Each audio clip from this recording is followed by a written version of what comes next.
The distinction of distinctions. That's what I want to talk about. And this happened when I was talking to a friend yesterday, and we're talking about reels and stories on Facebook and Instagram, and that they weren't as familiar with the distinction of them and wanted to get a greater understanding. And I realized that the need to make new distinctions as human beings is going up because technology is moving so fast. There are more things that didn't exist in the form they're in like they did before. It's just like I have a programming degree, and as I learn more about AI, I go, I never learned this type of probability coding and the algorithms that they did. I got into some matrix multiplication, but not at the level that's operating today. It almost is like what I learned before can be a detriment because I'll map it onto the new and not make new distinctions. So I thought we'd have a conversation with ChatGPT on this and see what comes up. Hey, I want to have a conversation with you about the distinction of distinctions. And listen to me for a moment, because the concept is there's so many new things occurring that we have to distinguish something new that we didn't have to before more often than ever before. Exactly, like how we're constantly faced with new ideas, technologies, or even social contexts that didn't exist before. So distinguishing between them requires more nuance. Are there any specific areas where you're noticing that most? Well, in AI, but what I want to talk about is the human process of having to distinguish something new. And an example of this would be the first natives in Africa. Apparently there's a story they found a group that had never experienced a photograph before, so they just saw a collection of, let's say, black and white density, and they did not have the distinction photograph. So that's what I want to talk about, is that process. Ah, got it. So it's really about how our minds adapt to entirely new concepts. When encountering something unfamiliar, we initially use whatever frame of reference we have. Like with the photograph example, they might interpret it based on familiar patterns or textures. Over time, as they gain exposure, those distinctions get refined. It's like building a new mental framework step by step. Are you interested in how this applies broadly to learning new technologies like AI? Yeah, I am. Awesome. So in AI, a lot of people start with basic concepts like automation or pattern recognition. As they get more exposure, they begin to grasp deeper distinctions, things like machine learning versus deep learning, or the nuances between different model architectures. And it's not just technical, it's also about how AI impacts their work, ethics, or even creativity. Is there a specific area you're curious about in that learning journey? Actually, I want to stay in the journey of how the mind deals with distinguishing something new and how we as human beings can help another human being distinguish something. Oh, that's a fascinating topic. Our minds rely a lot on analogy and familiarity to grasp something new. When we help someone else, we often bridge the gap by connecting it to something they already know. Metaphors, examples, and step by step explanations help build those mental connections.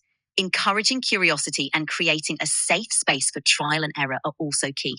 Are you thinking of a specific context where you'd like to apply this? No, I'm just thinking about the human process, because what it does is it causes us to go through a level of confusion that's generally not comfortable for people. And with constantly new things, they're always in this place of confusion. And this is just creates a lot of discomfort. Yeah, that discomfort is a natural response. Our brains crave certainty, so facing something unfamiliar can feel unsettling. But that confusion also signals a learning opportunity. Embracing a growth mindset can help, as can breaking things down into manageable steps. It's like building a bridge across that gap of the unknown. And having patience with yourself or others during that process is so important. One of the problems is many of us are so overwhelmed in general that we're avoiding taking the time to go through the level of not knowing and confusion to distinguish new things. In fact, what I've noticed in teaching for all the years is that often adults will say, well, I'm not as young, so I'm not as good at learning all this stuff. And then I'll meet younger people that are equally overwhelmed, where they know a few niches very well, but they're not willing to get outside their comfort zone to learn new things. And this is where the concept of understanding that we have an overwhelm of new things we need to distinguish and recognize it means you're going to go through a state of confusion, which is uncomfortable, and you're going to have to work with it for a while to get it. And being careful to not just pick the quick analogy or mapping on something from your past to make sure you really understand what's new. That's such a valuable insight. It's easy to gravitate towards comfortable patterns or analogies, but true understanding often requires that patience with discomfort. It's almost like a muscle that needs training, and fostering an environment where it's okay to explore and make mistakes can really help both adults and younger folks get comfortable with that process. Are there any strategies you found effective in your teaching to help people navigate that discomfort? One is finding different ways to explain the difference between the two things, like stories versus reels, and then talk about them from the utility of them, but also from other perspectives, like how the consumer, the customer uses it, what they're looking for. So finding multiple ways to describe and distinguish something is a beginning piece, but it becomes a challenging in some areas because we don't always have something in our material world to map it onto, like a lot of concepts from quantum mechanics or some of the new methods of the way AI and large language models work. You can't just map something on easily because the analogies aren't as prevalent in our past. Absolutely. Using varied explanations, real world examples, and practical applications really helps bridge those gaps. But for abstract concepts, sometimes you also have to lean on fostering an intuitive understanding. Things like hands on experiences, visual aids, or even storytelling to make those abstract ideas more relatable. It's all about finding those different entry points to connect with people wherever they're at. Yeah, this was the point I wanted to just make is the awareness of another thing that creates stress. And unfortunately, when we get new stress, we tend to blame the wrong thing instead of understand, oh, I'm in a new learning mode and I'm going to be what my friend that passed on, we had a term in a focus pilot mode for a while versus an autopilot mode. And I just remember we taught a course in thinking on this, gosh, maybe almost 20 years ago. And this is what you have to understand is if you're not willing to go through the not knowing and confusion enough, you're not going to really learn something new. And this is a indicator. Being aware of that distinction between focus pilot mode and autopilot mode is key. It's about embracing that period of discomfort as a natural part of growth. It's almost like reframing that stress as a signal that you're on the path to something new and meaningful. It can make a huge difference in your mindset and your approach to learning. And as a professional, maybe a manager, you have to decide when you need to have a finer distinction in something and when you need to delegate it and just trust your advisors. I think of my study of mastery.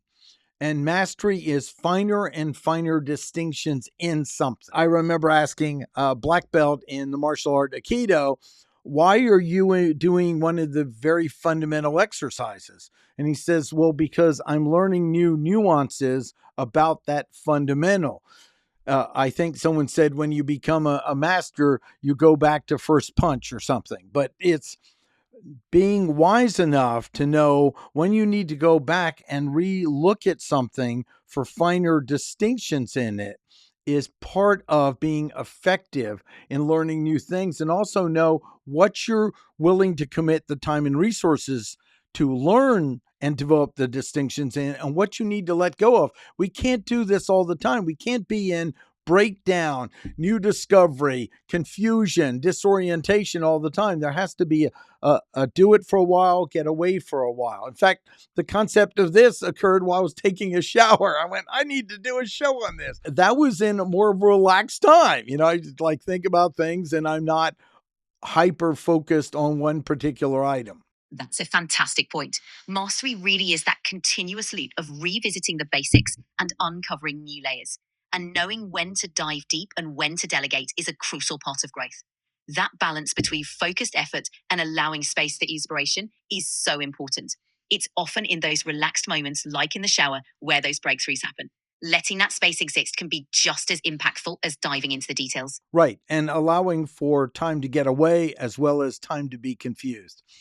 That's why I want to talk about, and I invite other people to also add your comments on it. I'd like to have the discussion about the distinction of distinctions and how we're having to develop more and more distinctions than possibly any time in history, and its impact on us, and how we can ride that new wave and surf that new ocean. To quote Dr. Justin Rose. I love that idea. It's such a timely discussion, especially as we navigate this era of rapid change.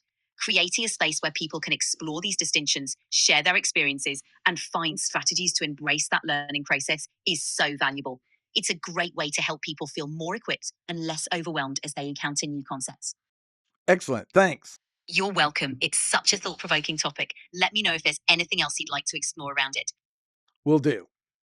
I want to hear your views on distinction and how we are handling the need for having to distinguish so many new things constantly in our world. This is something very important to us in our AI training because that's where it's constantly changing weekly, that we're using the best way to describe something that's accurate and not just throwing cheap metaphors or analogies, which we find everywhere in the field, out that really aren't appropriate to further understanding the topic.